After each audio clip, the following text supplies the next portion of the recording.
Saudações curiosos, sejam muito bem-vindos a mais um vídeo do canal Curiosarte. Você já brincou com ímãs? Sabe aqueles objetos que grudam em geladeiras e outras coisas de metal? Eles são muito divertidos, não é mesmo? Mas você sabe como eles funcionam, por que eles atraem ou repelem uns aos outros e quem descobriu esse fenômeno? Essas são algumas das perguntas que vamos tentar responder e que vão te mostrar tudo o que você precisa saber sobre os ímãs, os objetos que têm poderes magnéticos.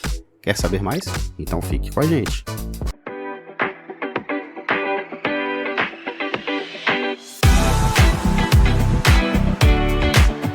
Indo direto ao ponto. O que são ímãs?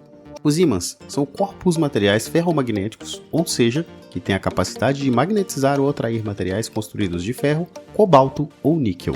Isso se deve ao magnetismo, uma força invisível que age mesmo que à distância. Mas como isso acontece? Bem, o magnetismo é um fenômeno que vem dos elétrons, que são partículas muito pequenas que giram em torno dos núcleos dos átomos. Os elétrons também agem como pequenos ímãs, com um polo norte e um polo sul criando seu próprio campo magnético. Mas nem todos os elementos têm elétrons que se alinham para criar um campo magnético forte. A maioria dos elementos tem seus elétrons organizados em pares, que se cancelam mutuamente. Por exemplo, o mercúrio é um elemento que não tem magnetismo, porque todos os seus elétrons estão emparelhados. O ferro, por outro lado, é um elemento que tem muitos elétrons que não estão emparelhados, e por isso é fácil de magnetizar. O ferro é o material mais usado para fazer ímãs, porque seus átomos são como ímãs solitários, prontos para se alinhar e criar um campo magnético maior.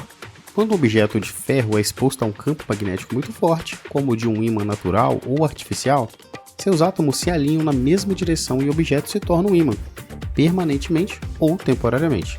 Os ímãs têm dois polos, norte e sul. Esses polos são inseparáveis, ou seja, não é possível ter um ímã com apenas um polo. Trata-se de um fenômeno que é chamado princípio da inseparabilidade dos polos. Mesmo se cortarmos o ímã ao meio, cada metade terá dois polos. Os polos iguais se repelem e os diferentes se atraem. Isso pode ser demonstrado facilmente com dois ímãs, aproximando-os pelas extremidades. Se as extremidades forem de polos iguais, elas vão se afastar. Se elas forem de polos diferentes, elas vão se grudar. O magnetismo foi descoberto na Grécia Antiga, numa cidade de nome Magnésia, em meados do século 13 a.C. Os gregos tinham o costume de observar os fenômenos da natureza, ou seja, as coisas que nela aconteciam. Nessas observações perceberam que uma pedra tinha o poder de atrair o ferro. Essa pedra era magnetita, um material rico em óxido de ferro. Os gregos chamaram essa pedra de magneto, ou ímã, em homenagem à cidade onde ela foi encontrada. Eles também chamaram a força invisível que ela exercia de magnetismo. Eles usavam essa pedra para fazer bússolas rudimentares que ajudavam na navegação marítima. Como curiosidade, a palavra ímã vem do francês aimant, que significa pedra amante, pois os ímãs se atraem ou se repelem uns aos outros.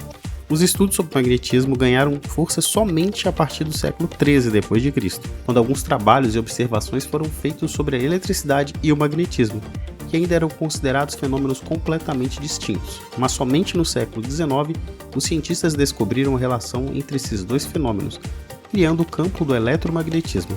Existem basicamente dois tipos de ímãs, o natural e o artificial. O ímã natural é aquele que é encontrado na natureza, como a magnetita. O ímã artificial é aquele que é feito pelo homem, usando materiais que possuem propriedades magnéticas. Esse processo é chamado de imantação. O ímã artificial pode ser permanente, temporário ou eletroímã.